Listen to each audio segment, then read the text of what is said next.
김유한이에요. 유한야, 떡볶이 좋아해요? 저 떡볶이 엄청 좋아하죠. 특히 국물 많은 밀떡볶이요. 어머어머, 나랑 똑같네. 그러면요, 세상에서 가장 맛있는 떡볶이집이 어디에 있는지 아세요? 어딘데요? 바로 학교 앞 떡볶이집이죠. 어디 학교요? 그야 내가 다니는 학교 앞이죠. 전도사님 학교요? 아니요. 저는 내가 다니던 학교, 유한양은 유한양이 다니는 학교 말이에요. 에이, 그런 게 어딨어요. 잘 모르시네. 이건요, 일종의 추억의 맛이랄까요? 늘 찾아가던 곳이라서 제일 맛있게 느껴지는 거죠.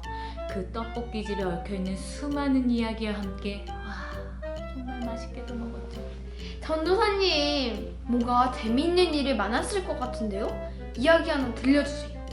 이거 말씀을 앞두고 차마 저의 추억 이야기를 하기가 좀 그런데, 먼저 이스라엘 사람들의 추억의 장소에 얽힌 이야기를 들려줄까요? 이스라엘 사람들이 늘 찾던 떡볶이집인가요? 와우, 이 떡볶이 집과는 비교할 수 없는 곳인데요. 길갈이라는 곳이에요. 오늘은 여호수아를 한번 펼쳐보죠.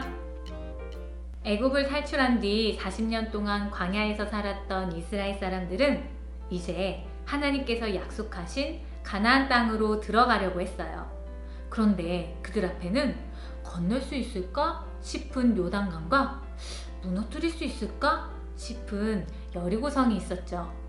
이스라엘의 지도자 여호수아가 미리 정탐꾼들을 보내 들어보니까 여리고성의 주민들과 가나안 사람들은 모두 이곳에 들어올 이스라엘 백성들의 소식을 듣고는 마음이 높고 정신을 잃었다고 했어요. 하지만 이스라엘 백성들은 여전히 가나안 땅에 들어가는 일을 두려워했지요. 사실 이스라엘 백성들은 애굽을 탈출했을 때부터 조금만 힘든 일이나 두려운 일이 생기면 그러니까 다시 애굽으로 돌아가자 하는 말로 원망하고 불평하기만 했었어요. 그러니 하나님께서는 오늘 말씀에서 그런 이스라엘 백성들의 마음가짐을 다시 잡아주시죠. 먼저 하나님께서는 이스라엘 백성들이 요단강을 건널 수 있게 해주셨어요. 제사장들이 언약궤를 메고 물을 밟았더니 놀랍게도 물이 멈춰버렸지요. 그래서 이스라엘 백성들은 마른 땅으로 건너갈 수 있었어요. 그러자 하나님께서는 요단강에 있었던 큰 돌 12개를 가져다가 강을 건너간 기념을 삼으라고 말씀하셨죠. 이스라엘 백성들은 한 지파에 돌 1개씩을 12개의 돌을 어깨에 메고 길갈이라는 장소에 세웠어요. 그리고 나중에 자녀들이 이 돌들이 무엇이냐고 묻는다면 이렇게 말하기로 했죠. 하나님께서 요단 강물을 마르게 하시고 우리를 건너가게 하셨다 하고 말이에요. 그런 다음 하나님께서는 이스라엘 백성들에게 한 가지 일을 더 하라고 이야기하세요. 이스라엘 백성의 남자들에게 할례를 행하라고 말씀하시죠. 할례는 일종의 수술인데요.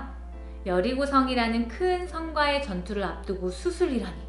아프기도 아프지만 상처가 아물려면 시간이 오래 걸릴 텐데 하나님께서는 왜 이런 일을 지금 해야 한다고 말씀하시는 걸까요? 성경에 보면 하나님께서는 애굽에 대한 마음들, 아쉬움과 부끄러움들을 모두 내려놓길 바라셨다고 해요. 그래야 새로운 땅에 대한 기대감이 생기니까요. 이스라엘 백성들은 하나님께서 말씀하신 할례라는 의식을 통해 생각했을 거예요.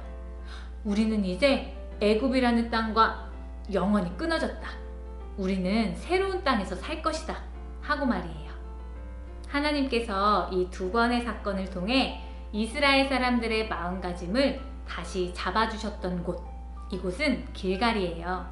여호수아 성경을 읽어보면 이후 이스라엘 사람들은 하나하나의 전투가 끝날 때마다 이곳 길갈로 돌아와요. 많은 어려움과 두려움은 여전했지만 다시는 힘들다고 애굽으로 돌아가자고 말하지 않죠. 길갈로 돌아와서 하나님께서 자신들이 요단강을 건너게 하셨음을 기억하고 과거와 다른 새로운 삶을 시작하게 하셨던 일을 기억하죠. 여러분, 어쩌면 우리가 살아가는 삶에도 요단강처럼 건너기 어려운 일, 여리고성처럼 너무 거대해서 넘어서기 힘든 일들이 있을지도 몰라요. 하지만 하나님께서는 우리를 건너가게 하시고 넘어서게 하시죠. 문제는 우리가 그랬던 하나님을, 그랬던 기억들을 너무 쉽게 잊고 사는 것인지도 모르겠어요. 유한양도 하나님과의 추억의 장소가 있나요? 말씀을 들으면서 생각해봤는데 강화예요. 강화요? 왜요? 왜냐면은 제가 거기서 수련회를 했었거든요. 아, 그렇군요. 수련회 동안 뜨거운 하나님을 만났나 봐요. 그런데 전도사님, 저 강화에 가서 살면 어떨까요? 네? 아니, 왜요? 이야기를 하다 보니까 왠지 그곳으로 가면은 하나님께서 더 많이 저와 함께 하실 것 같아서. 너허허허, 유한양. 하나님은요, 어떤 특정한 곳에 머물러 계시는 분이 아니니까 꼭 그곳에 가서 살 필요는 없어요. 우리는 우리와 함께 하셨던 하나님을 기억하고 지금도 함께 하시는 하나님께 감사하고 앞으로 함께 하실 하나님을 믿으면서 살아가면 돼요. 강화에서 함께 하셨던 하나님을 기억하고 지금 여기에서 함께 하시는 하나님께 감사하고 앞으로 내가 어디에 있든 함께 하실 하나님을 믿으면서요.